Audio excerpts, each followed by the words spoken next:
তৃতীয় পর্বের টিউটোরিয়ালে সবাইকে স্বাগতম জানাচ্ছি। তো আজকে আমরা যে বিষয় শিখব সেটা হচ্ছে ম্যাথমেটিকা সম্পর্কে মৌলিক আলোচনা আমরা আজকে টিউটোরিয়াল থেকে শিখব।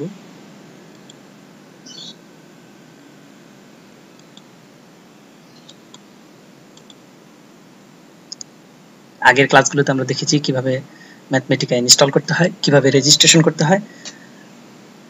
টিউটোরিয়াল নম্বর 2 আমরা দেখেছি ম্যাথমেটিকা পরিচিতি অর্থাৎ ম্যাথমেটিকার আবিষ্কারক এবং বেশ কিছু মৌলিক ধারণা ফ্রন্ট এন্ড কি এবং কার্নেল কি এই ব্যাপারে আমরা জেনেছি। তো আজকের আমাদের তৃতীয় পর্বে থাকছে ম্যাথমেটিকা সম্পর্কে মৌলিক আলোচনা। তো মৌলিক আলোচনার পর্বে আমাদের প্রথমেই জানতে হবে যে বিষয়টা, সেটা হচ্ছে ডেটা কি,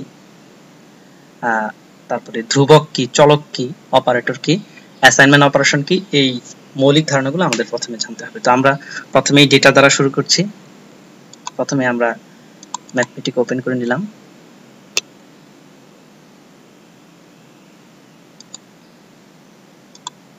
আচ্ছা, ওপেন করে নিলাম আমরা। তো এখানে আমরা একটু দেখার সুবিধার্থে একটু জুম করে নিচ্ছি এবং সেলগুলোকে চিহ্নিত করার জন্য আমরা ফরম্যাট মেনু থেকে স্টাইল শীট, এখান থেকে আমরা ডেমো অপশনটি সিলেক্ট করে নেব।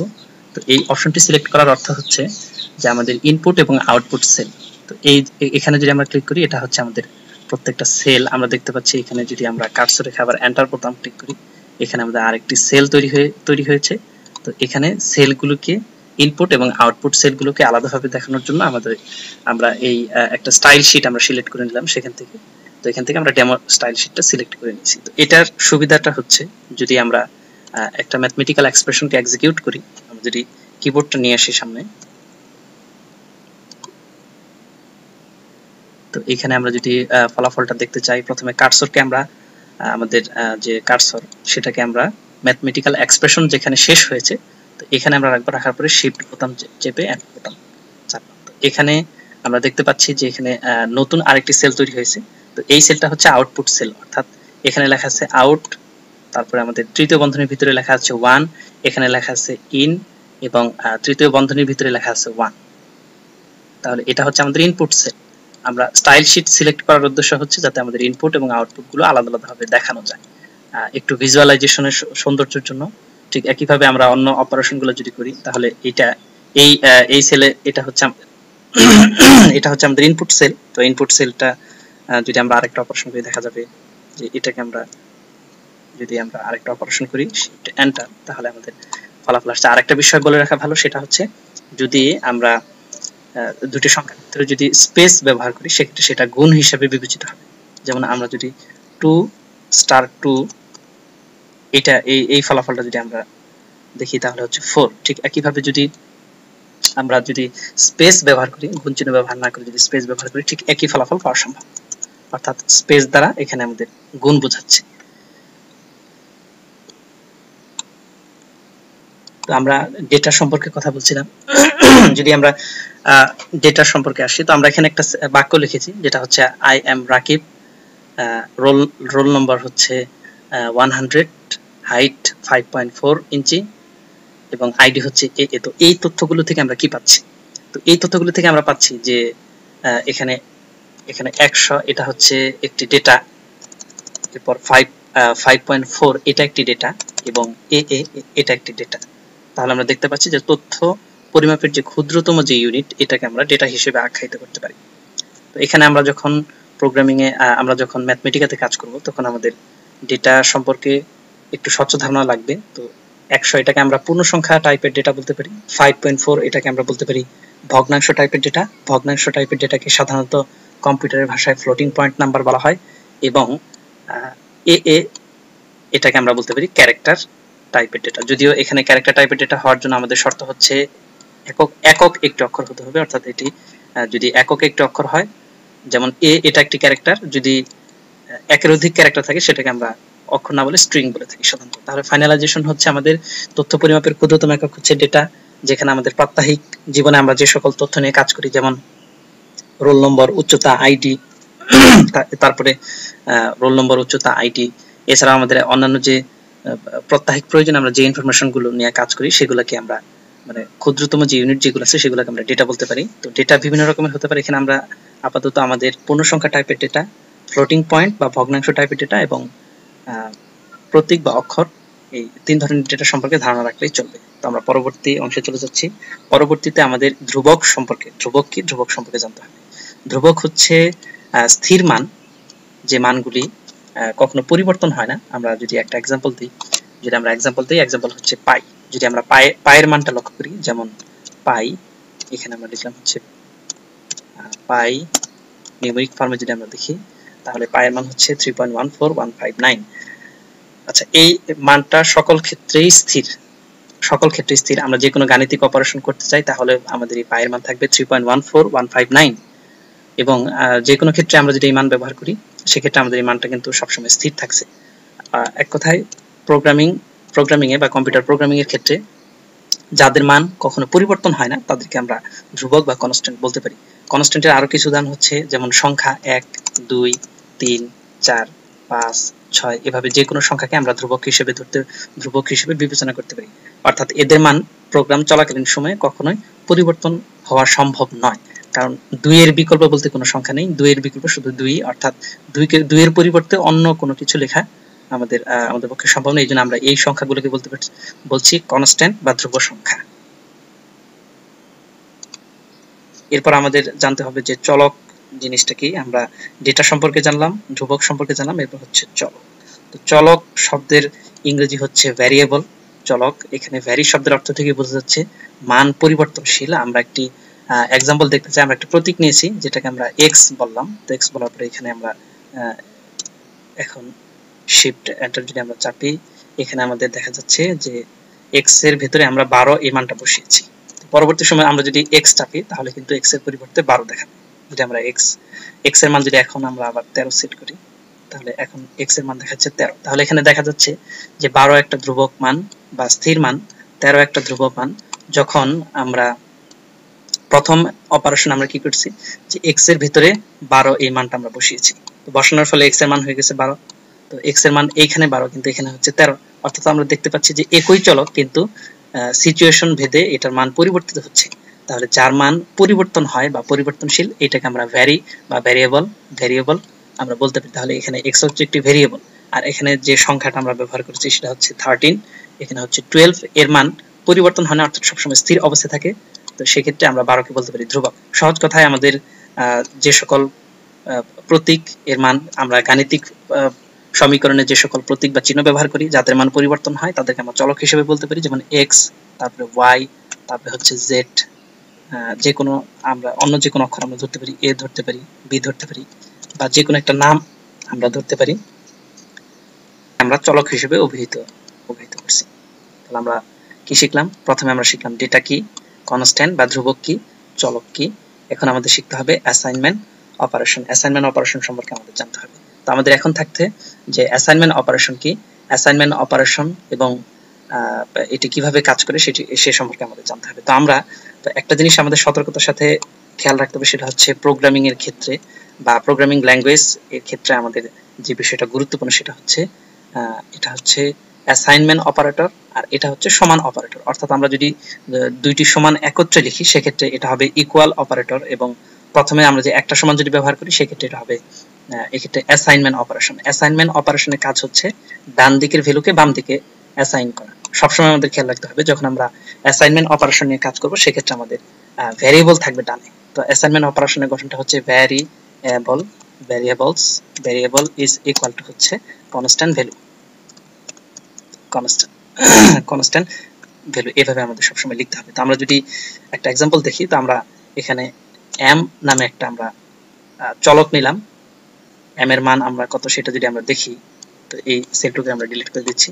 তো এম এর মান কত, শিফট এন্টার আমরা চাপলাম, এম এর কোনো মান দেওয়া হয়নি, অর্থাৎ এম ইনপুট করে আমরা যদি শিফট এন্টার চাপি সেক্ষেত্রে আমাদের এম আউটপুট হিসেবে দেখাচ্ছে। তো এখন যদি আমরা অ্যাসাইনমেন্ট অপারেশনের কাজটা করি তাহলে আমাদের কি হচ্ছে, প্রথমে এম ইজ ইকুয়াল টু আমরা 100 এটা আমরা লিখি। তো আমি আগেই বলেছি গঠন হচ্ছে সবসময় বাম দিকে থাকবে চলক, ডান দিকে থাকবে ধ্রুবক মান। যদি আমরা শিফট এন্টার চাপি, এখন যত জায়গায় আমরা এম ব্যবহার করব প্রত্যেক জায়গায় আমাদের এম এর পরিবর্তে 100 প্রিন্ট হবে। এখন যদি আমরা এটাকে যদি উল্টা ক্রমে লিখি, উল্টা ক্রমে লিখলে দেখা যাবে যে একটা এরর মেসেজ প্রডিউস হবে। যদি আমরা লিখি 100 is equal to n, দেখা যাচ্ছে cannot assign a row object to 100, অর্থাৎ আমাদের সবসময় এই বিষয়টা খেয়াল রাখতে হবে যে এটা বাম দিকে হচ্ছে ধ্রুবক, ধ্রুবকের ভিতরে কখনো চলককে বসানো সম্ভব নয়। কারণ হচ্ছে আমাদের অ্যাসাইনমেন্ট অপারেশন এক্সিকিউশন ফ্লো হচ্ছে যে ডান থেকে বামে, অর্থাৎ ডানের ভ্যালুকে বাম দিকে বসানো। তাহলে সেই অনুযায়ী আমরা যদি লক্ষ্য রাখি যে অবশ্যই চলক আমাদের বাম দিকে রাখতে হচ্ছে, কারণ চলকের ভিতরে মান বসানো যায়, ধ্রুবকের ভিতরে কখনো মান বসানো সম্ভব নয়। এই জন্য আমাদের সবসময় খেয়াল রাখতে হবে যে অ্যাসাইনমেন্ট অপারেশন করার সময় অবশ্যই ডান দিকে আমাদের চলক থাকতে হবে। যদি আমরা এই অপারেশনটাকে লিখি n is equal to হচ্ছে 100 শিফট এন্টার, সেক্ষেত্রে আমাদের সঠিক মান প্রদর্শিত হচ্ছে।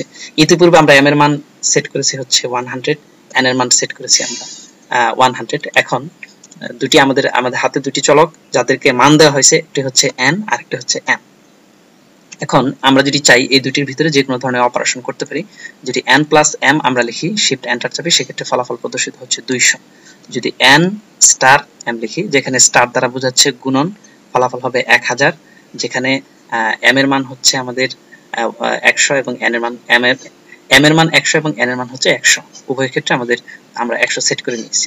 তো এটা হচ্ছে আমাদের অ্যাসাইনমেন্ট অপারেশন। এখন যদি আমরা ইকুয়াল অপারেটরের কাজটা সম্পর্কে জানতে চাই, আমাদের দুইটা অপারেটর সম্পর্কে ঠিক স্বচ্ছ ধারণা প্রয়োজন। একটি হচ্ছে ইকুয়াল অপারেটর আর একটি হচ্ছে অ্যাসাইনমেন্ট অপারেটর। তো ইকুয়াল অপারেটর বা সমান অপারেটর গাণিতিকভাবে আমরা একটি সমান দ্বারা সাধারণত প্রকাশ করি, কিন্তু প্রোগ্রামিং এর ক্ষেত্রে আমাদের দুইটি সমান দ্বারা প্রকাশ করতে হবে। যেমন যে আমরা যদি m এর যে মান আমরা সেট করেছি, m এর মান সেট করেছি হচ্ছে m এর যে ভ্যালু আমরা দিয়েছি সেটা হচ্ছে 100 অর্থাৎ 100।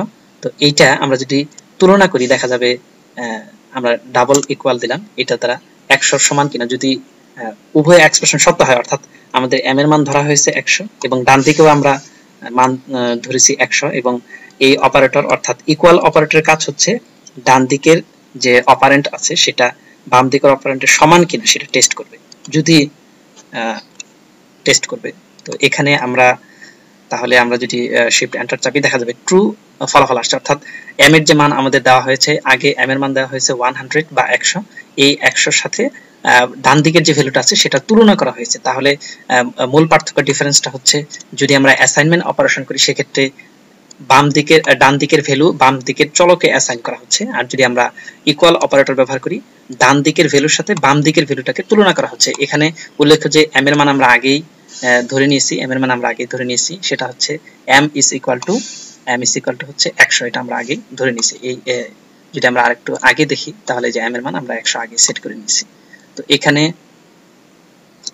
ট্রু আসছে। যদি আমরা আরেকটা অপারেশন দেখি m equal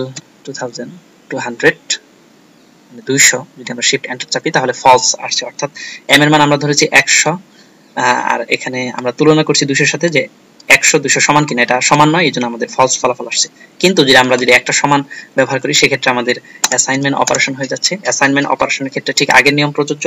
আগের নিয়মে আমরা বলছি যে ধ্রুবক মান অর্থাৎ ডান দিকের ভ্যালু বাম দিকে অ্যাসাইন হবে এবং বাম দিকে থাকবে চলক। এখন যদি আমরা শিফট এন্টার প্রেস করি, আমাদের m এর মান আগে কত ধরা হয়েছিল, m এর মান আমরা আগে ধরেছিলাম 100, কিন্তু এখন বর্তমানে m এর মান হয়ে গেছে 200, কারণ m একটি চলক, আর যেহেতু m চলক সেহেতু এর মান প্রতিনিয়তই পরিবর্তন হবে। নতুন কোনো মান বসলে সর্বশেষ যে মানটি দেওয়া হয়েছে সেই মানটি আমাদের প্রকাশ পাবে। তো আমরা অ্যাসাইনমেন্ট অপারেশনটা দেখলাম। আর একটা কথা, আমাদের অ্যাসাইনমেন্ট অপারেশন আমরা বলেছি যে সর্বদা চলক বা টোটাল ফলাফলকে বামে রাখতে হবে। আমরা সবসময় চলক বা টোটাল ফলাফলকে বামে রাখবো। তো এই एग्जांपल আমরা আরেকটা দেখি। তো আমরা তিনটা ভ্যালু নিচ্ছি। তো আমরা ধরে নিচ্ছি a একটি চলক, এর মান হচ্ছে 3, তারপরে b একটি চলক যার মান হচ্ছে 4, c একটি চলক যার মান হচ্ছে 5, আরেকটা আমরা ধরে নিলাম সাম বা যোগফল, এটার মান আমরা 0 ধরে নিলাম। তো আমরা এখন যদি একটা যোগের অপারেশনটা করি তাহলে a + b + c, এটা যদি আমরা শিফট চাপি তাহলে এখানে আমাদের ফলাফল আসছে। তো এখানে একটা এরর মেসেজ আসছে।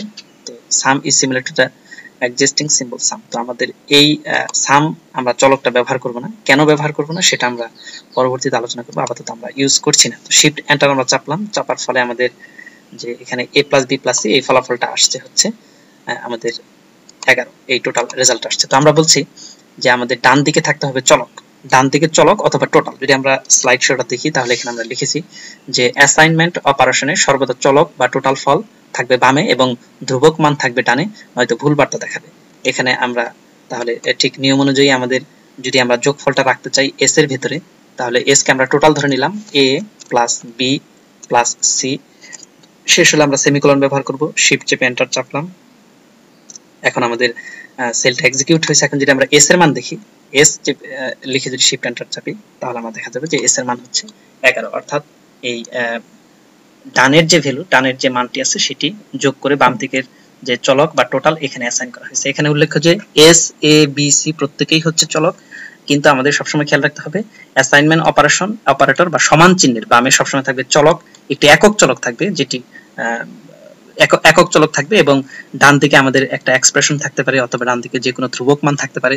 এবং এখানে আরেকটা বিষয় উল্লেখযোগ্য, সেটা হচ্ছে আমাদের যে এক্সপ্রেশন দেওয়া আছে যে এ প্লাস বি প্লাস সি, এটাকে আমরা এক্সপ্রেশন বা রাশি বলি, গাণিতিকভাবে রাশি বলা হয়, বাংলাতে রাশি বলা হয়, ইংরেজিতে এক্সপ্রেশন। তো এই মানটা আমাদের যোগ করে বাম দিকের যে চলক সেটাতে অ্যাসাইন করা হয়েছে। এখানে এ এর মান আগে থেকেই দেওয়া হয়েছে, বি এর মান আগে থেকেই দেওয়া হয়েছে, সি এর মান আগে থেকেই দেওয়া হয়েছে। তো এটা আমাদের অবশ্যই লক্ষণীয় একটা ব্যাপার। পরবর্তী যে টপিক আমাদের শিখতে হবে সেটা হচ্ছে আমাদের এই নোট সম্পর্কে ইতিমধ্যে আলোচনা হয়ে গেছে। এই যদি একটি সমান থাকে সেটা হচ্ছে অ্যাসাইনমেন্ট অপারেশন। অ্যাসাইনমেন্ট অপারেশনের কাজ হচ্ছে ডান দিকের ভ্যালুকে বাম দিকে অ্যাসাইনমেন্ট করা, এবং যদি ডাবল সমান থাকে অর্থাৎ দুইটি সমান একটে থাকে এটা হচ্ছে ইকুয়াল অপারেটর। ইকুয়াল অপারেটরের কাজ হচ্ছে দুইটি মানকে তুলনা করা। পরবর্তীতে আমাদের যে জিনিস শিখতে হবে সেটা হচ্ছে স্টেটমেন্টের শেষে সেমিকোলন দেওয়া বা না দেওয়া, এর অর্থ মানে কেন আমরা স্টেটমেন্টের শেষে সেমিকোলন দিব বা দিব না সেই সম্পর্কে আমরা আলোচনা করব। তো ম্যাথমেটিকাতে আমরা যখন একটা স্টেটমেন্ট লিখি, তো আমরা একটা স্টেটমেন্ট লিখে দেখাই। একটা স্টেটমেন্ট আমরা লিখে দিলাম এ ইজ ইকুয়াল টু হচ্ছে 10, তারপরে এটা আমরা সেমিকোলন দিলাম। তো আমরা যদি শিফট এন্টার চাপি তাহলে আমরা দেখতে পাচ্ছি এখানে অলরেডি সেল এক্সিকিউট হয়েছে কিন্তু কোনো ফলাফল দেখায়নি।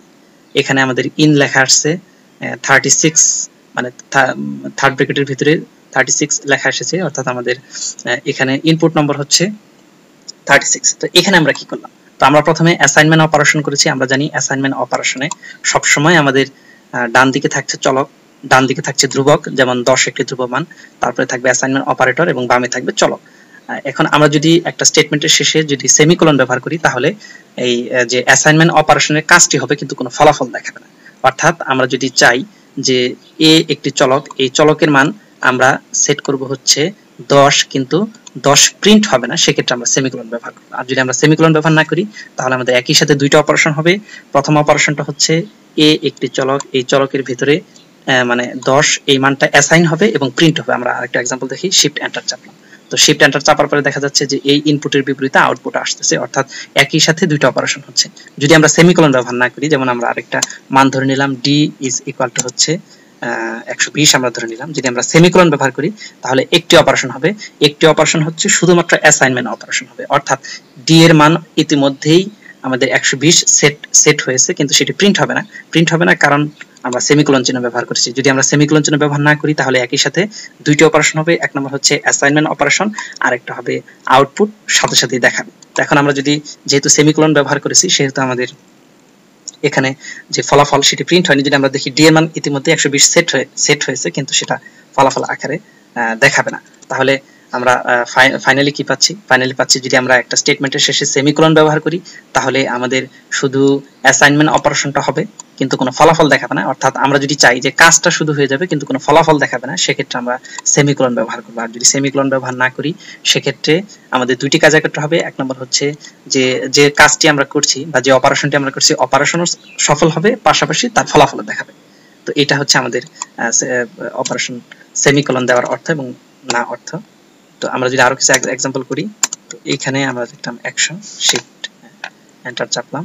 তো এখানে আমরা দেখতে পাচ্ছি যে এখানে 100 যে ভ্যালু সেটি এর ভিতরে অ্যাসাইন হয়েছে, সাথে সাথে আমাদের ফলাফল দেখানো হয়েছে। যদি আমরা এখানে একটু মান পরিবর্তন করি, 120 লিখি, 20 লিখে যদি সেমিকোলন দিই, শিফট এন্টার যদি চাপি, তাহলে আমাদের অ্যাসাইনমেন্ট অপারেশন শুধু হয়েছে কিন্তু কোনো ফলাফল দেখাবে না, কারণ আমরা সেমিকোলন ব্যবহার করছি। সেমিকোলন ব্যবহার করলে শুধুমাত্র অ্যাসাইনমেন্ট অপারেশনটি হবে, কোনো ফলাফল দেখাবে না।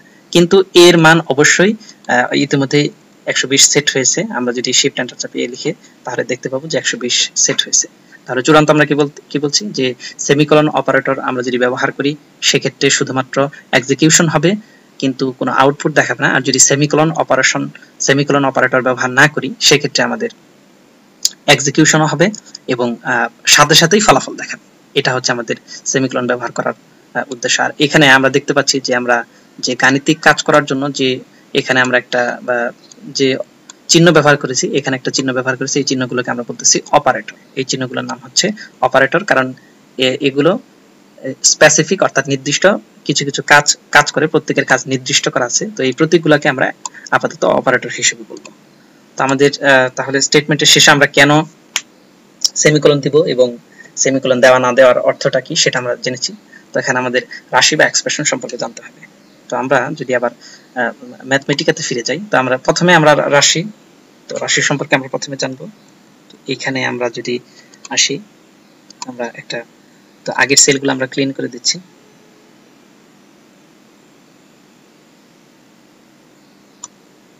তো আগের সেলগুলো আমরা ক্লিন করে দিলাম।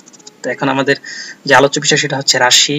আমরা যদি এক বা একাধিক, তো আমরা যদি একটা ইকুয়েশন লিখি, যেমন 3x প্লাস হচ্ছে 4y, তো এইটা যদি আমরা লিখি, তো আমাদের যেহেতু x এর মান, আচ্ছা দুঃখিত, আমরা x এর মান আগেই সেট করা আছে, সুতরাং আমরা অন্য চলকগুলো ব্যবহার করব।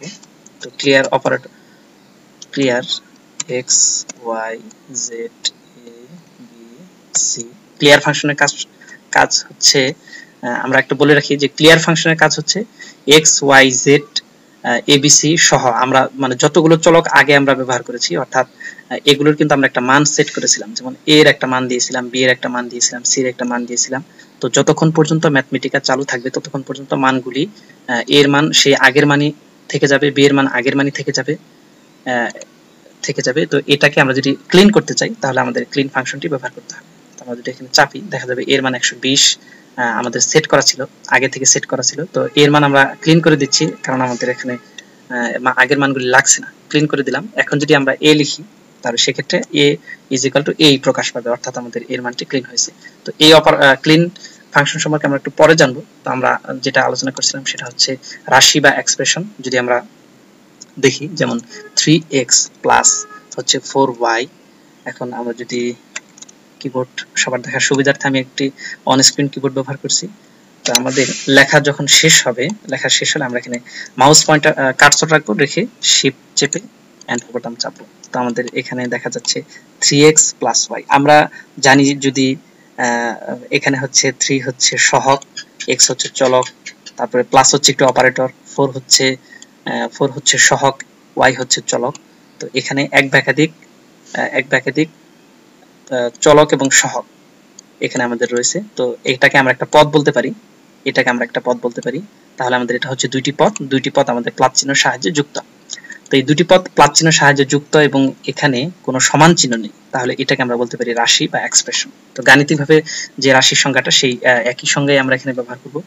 আর যদি আমরা এখানে দুইটি সমান ব্যবহার করতাম, যদি আমরা যেমন এখানে 3 লিখলাম, তো লেখার পরে শিফট এন্টার যদি আমরা চাপি, সেক্ষেত্রে এটাকে আমরা ইকুয়েশন বা সমীকরণ বলতে পারি।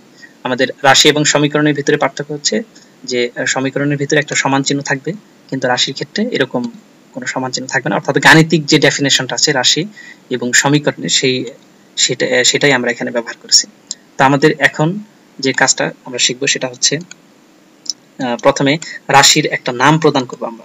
প্রোগ্রামিং এর ক্ষেত্রে বা ম্যাথল্যাবের ক্ষেত্রে আমাদের যে রাশিটা রয়েছে, রাশির একটি নাম আমরা দেব।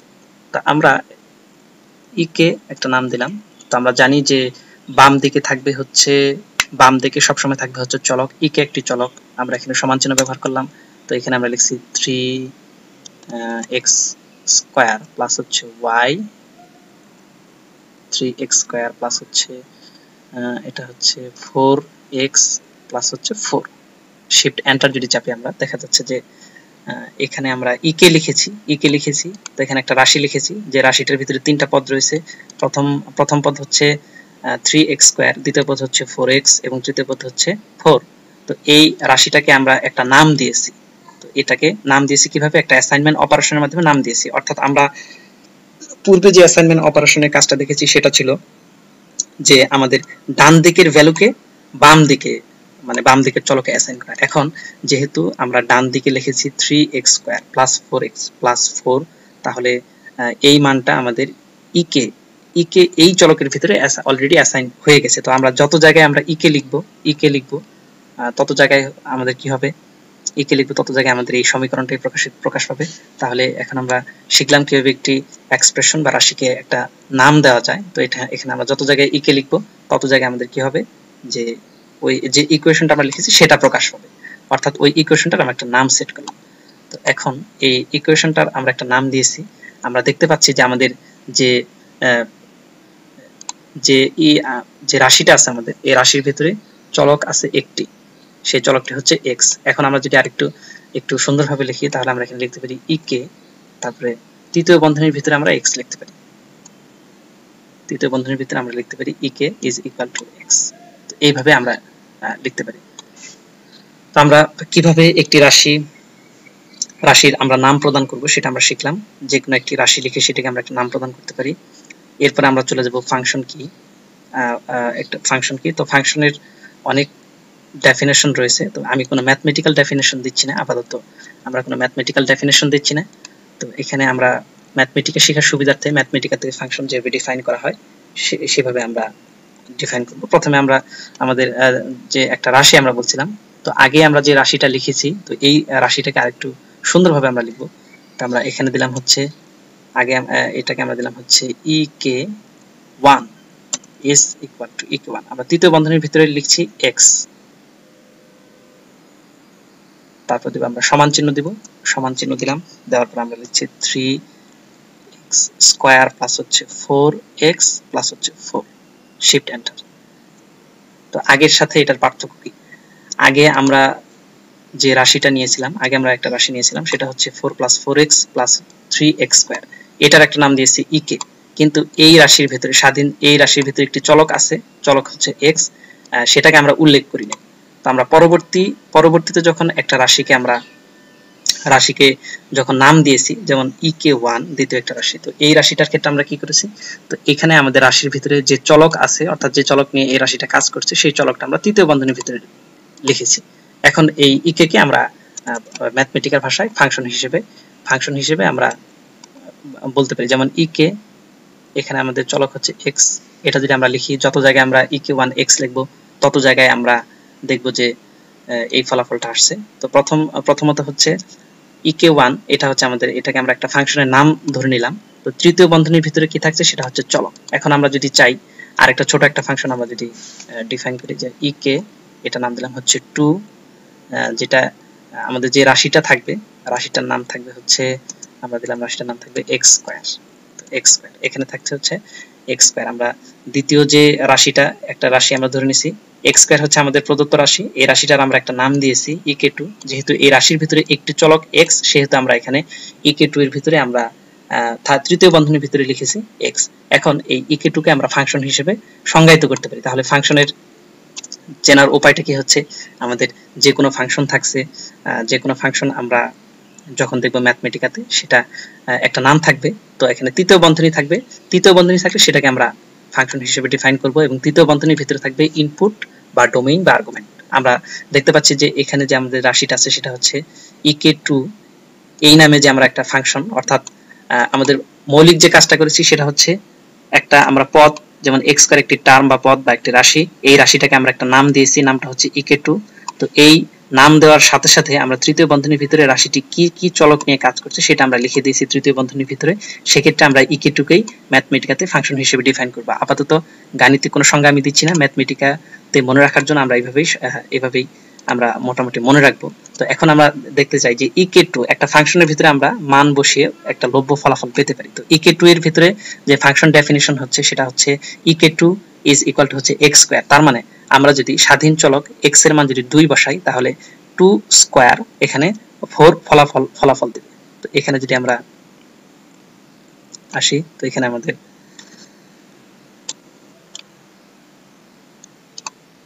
এখানে আমরা আগে যেটা আলোচনা করেছিলাম সেটা হচ্ছে যে আমরা একটা রাশি x স্কয়ার, এটাকে আমরা একটা নাম দিয়েছি ek2, এবং এটি যে চলক নিয়ে কাজ করছে, অর্থাৎ এই রাশিটার ভিতরে যে চলক আছে সেই চলকটাকে আমরা তৃতীয় বন্ধনীর ভিতরে লিখেছি। তো এই তৃতীয় বন্ধনীর ভিতরে যে চলকটাকে লিখেছি এটাকে আমরা ফাংশনের ম্যাথমেটিক্যাল যে definition, according to mathematical definition, আমরা এটাকে বলতে পারি এটা একটি স্বাধীন চলক, এটা একটি স্বাধীন চলক। তো এখানে আমরা প্রোগ্রামের পরবর্তীতে যত জায়গায় ek2 x এটা আমরা লিখবো, সব জায়গাতে আমরা দেখা যাবে যে এটা দ্বারা আমাদের x স্কয়ার এটাকে প্রকাশিত হচ্ছে। এখন x হচ্ছে স্বাধীন চলক, আমরা যদি স্বাধীন চলক x এর পরিবর্তে যে কোনো মান এখানে বসাই তাহলে আমাদের লব্য আউটপুট আমরা পেতে পারি এখান থেকে। যেমন 2 যদি আমরা বসাই তাহলে আমাদের ফলাফল হচ্ছে 4, অর্থাৎ এই ফাংশন ডেফিনিশনটা যদি আমরা দেখি ek2 তৃতীয় বন্ধনীর ভিতরে আমরা স্বাধীন চলক লিখেছি, যখন আমরা স্বাধীন চলকের মান 2 বসাবো তখন এখানে 2 স্টার 2 অর্থাৎ 4 ফলাফল আসছে। যদি আমরা সামনের দিকে আরো অগ্রসর হই ek2 এখানে যদি আমরা 4 দেই তাহলে আমাদের 16 আসার কথা, আমাদের ফলাফল আসছে 16। তাহলে চূড়ান্তভাবে আমরা কি পাচ্ছি? চূড়ান্তভাবে আমরা যেটা পেলাম সেটা হচ্ছে যে ম্যাথমেটিকা একটা যদি ফাংশন, যে ফাংশনটা কিরকম থাকবে, ফাংশন থাকবে প্রথমে ফাংশনের একটা নাম থাকবে, এবং ফাংশনটি অবশ্যই তৃতীয় বন্ধনী দ্বারা আবদ্ধ থাকবে এবং ফাংশনের ভিতরে যে মানগুলো আমরা ইনপুট দিব অর্থাৎ ফাংশনের যে ডোমেইনগুলো থাকবে অবশ্যই সেটি তৃতীয় বন্ধনী দ্বারা আবদ্ধ থাকবে। আরেকটা উদাহরণ আমরা দেখি, উদাহরণ হচ্ছে সাইন। যদি আমরা দেখি সাইন, তাহলে সাইন যেহেতু একটা ফাংশন তাহলে সাইন অবশ্যই আমাদের শর্ত অনুসারে তৃতীয় বন্ধনী দ্বারা আবদ্ধ থাকবে এবং তৃতীয় বন্ধনীর ভিতরে থাকবে ইনপুট। আমরা সাইন 30 ডিগ্রির মান আমরা নির্ণয় করতে চাই, সেক্ষেত্রে আমরা যদি শিফট এন্টার চাপি আমাদের মান আসছে হাফ।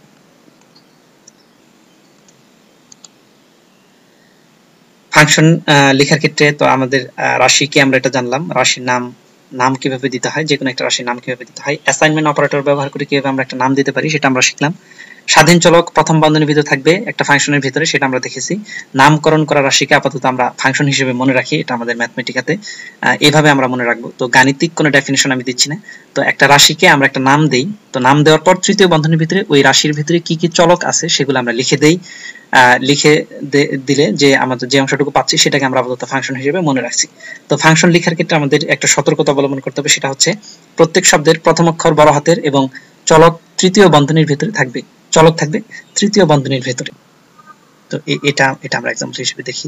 তো আমরা যদি এখানে লিখি, যেমন আমরা লিখলাম sin x, তো এখানে আমাদের একটা এরর মেসেজ দেখাচ্ছে, spell possible spelling error, new symbol name sign is similar to the existing symbol sign. তো আমরা আগে যেটা বলছিলাম প্রত্যেকটা ফাংশনের যে প্রত্যেক শব্দের, এটা একটা শব্দ, সাইন একটা শব্দ, সাইনকে যদি আমরা একটা শব্দ হিসেবে ধরি তাহলে এটাকে আমাদের কি লিখতে হবে, বড় হাতে লিখতে হবে, অবশ্যই প্রথম অক্ষর অবশ্যই বড় হাতে লিখতে হবে। এটাকে যদি আমরা বড় হাতে লিখি তাহলে আর এরর মেসেজটা প্রিন্ট হচ্ছে না। আরেকটা গুরুত্বপূর্ণ ব্যাপার সেটা হচ্ছে ফাংশন অবশ্যই তৃতীয় বন্ধনী দ্বারা শুরু হবে এবং তৃতীয় বন্ধনী দ্বারা শেষ হবে। তৃতীয় বন্ধনীর ভিতরে থাকবে আমাদের ইনপুট বা আর্গুমেন্ট বা চলক বা কোনো ধ্রুবমান, অর্থাৎ যেটা নিয়ে ফাংশন কাজ করবে। ঠিক একইভাবে আমরা যদি আরেকটা ফাংশন দেখি, যেমন পলিনোমিয়াল কিউ, তো এই একটা আমাদের ফাংশন যে x একটি বহুপদী কিনা সেটা আমরা পরীক্ষা করার জন্য আমরা পলিনোমিয়াল কিউ এই ফাংশনটি ব্যবহার করব। তো আমরা এটা যদি লক্ষ্য করি, তো পলিনোমিয়াল এটা একটা শব্দ, কিউ আরেকটা শব্দ, তো এখানে কিন্তু দুইটা পৃথক শব্দ। আমি বলছি যে একটা ফাংশন লেখার ক্ষেত্রে প্রত্যেক শব্দের প্রথম অক্ষর অবশ্যই বড় হাতে লিখতে হবে, যে ফাংশনগুলো বিল্ড ইন ফাংশন হিসেবে দেওয়া আছে। আমরা যদি নিজে কোনো ফাংশন তৈরি করি সেক্ষেত্রে এই নিয়ম প্রযোজ্য না, অর্থাৎ ম্যাথমেটিকা যে ফাংশনগুলি আমাদের প্রোভাইড করে, যে ফাংশনগুলি বিল্ড ইন হিসেবে আছে সেগুলাকে আমাদের এই রুলসে লিখতে হবে যে প্রত্যেকটি শব্দের প্রথম অক্ষর বড় হাতের লিখতে। এই যে এটা হচ্ছে পলিনোমিয়াল একটা শব্দ, কিউ একটি শব্দ, তো এটার প্রথম অক্ষর আমরা বড় হাতে লিখবো, কিউ বড় হাতে লিখবো, ফাংশন শুরু হবে তৃতীয় বন্ধনী দ্বারা, শেষ হবে তৃতীয় বন্ধনী দ্বারা এবং তৃতীয় বন্ধনীর ভিতরে থাকবে আমাদের ইনপুট। আমরা আগে দেখেছি সাইন 30 ডিগ্রি মান আমরা কিভাবে নির্ণয় করেছি। সাইন একটি ফাংশন, তাহলে অবশ্যই সাইন কে যদি আমরা একটি শব্দ হিসেবে চিন্তা করি সেক্ষেত্রে তার প্রথম অক্ষর হচ্ছে বড় হাতের, এবং এর ভেতরে যে আমরা মান মানে তৃতীয় বন্ধনী দ্বারা শুরু হয়েছে একটি ফাংশন, তৃতীয় বন্ধনী দ্বারা শুরু হবে, তৃতীয় বন্ধনী দ্বারা শেষ হবে এবং ভিতরে থাকবে ইনপুট। যদি আমরা হেল্প থেকে দেখি ফাইন্ড সিলেক্টেড ফাংশন, তো এখানে যদি আমরা আসি, তো আমরা অন্যান্য কিছু ফাংশন আমরা যদি দেখি,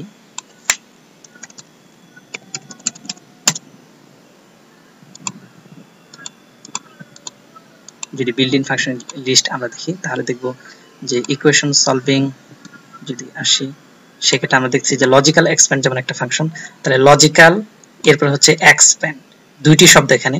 তো আমরা বলছি যে বিল্ড ইন ফাংশনগুলোর বৈশিষ্ট্য হচ্ছে প্রত্যেক শব্দের প্রথম অক্ষর বড় হাতে। আমাদের ভুল এড়ানোর জন্য অবশ্যই এই জিনিসটা খেয়াল রাখতে হবে, যেমন লজিক্যাল এটি একটি শব্দ, এক্সপ্যান্ড এটি একটি শব্দ, তো এর প্রথম অক্ষরটা বড় হাতে লেখা হয়েছে, এর প্রথম অক্ষরটা বড় হাতে লেখা হয়েছে।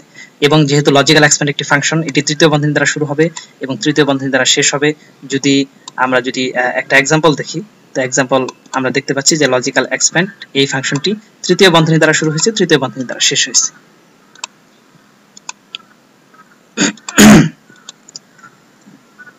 বাড়ির কাজ যেটি সেটি অবশ্যই করতে হবে। প্রথমে আমাদের যে নিচের ডেটাগুলো আছে, নিচের ডেটাগুলো অবশ্যই, আবারও বলছি যে অবশ্যই বাড়ির কাজ করতে হবে, তা না হলে পরবর্তী টিউটোরিয়াল দেখা নিষেধ। প্রথমে নিচের উপাত্তগুলি থেকে চলক, ধ্রুবক এবং ফাংশন আলাদা করো। আমি এখানে বলে দিচ্ছি নেম একটি চলক, এখানে বাকিগুলো অবশ্যই করবেন। এরপর আমাদের বাড়ির কাজ নম্বর 2 হচ্ছে নিচের রাশিগুলোর ফলাফল বের করো। যে রাশিগুলো দেওয়া আছে এই রাশিগুলো আমরা ম্যাথমেটিকা কমান্ড ব্যবহার করে কিভাবে আমরা ফলাফলটা পেতে পারি সেটা আমাদের দেখাতে হবে। এবং সর্বশেষ যেটি বাড়ির কাজ সেটা হচ্ছে নিচের কোন ফাংশনটি সঠিকভাবে লেখা হয়নি। আমরা যে ফাংশন কিভাবে লেখা হয় সেটা আমরা আলোচনা করেছি। ফাংশনের প্রত্যেক শব্দের প্রথম অক্ষর বড় হাতের হবে, ফাংশন তৃতীয় বন্ধনী দ্বারা শুরু হবে, তৃতীয় বন্ধনীর ভিতরে ফাংশনের যে ইনপুটগুলো থাকবে সেটা লিখতে হবে।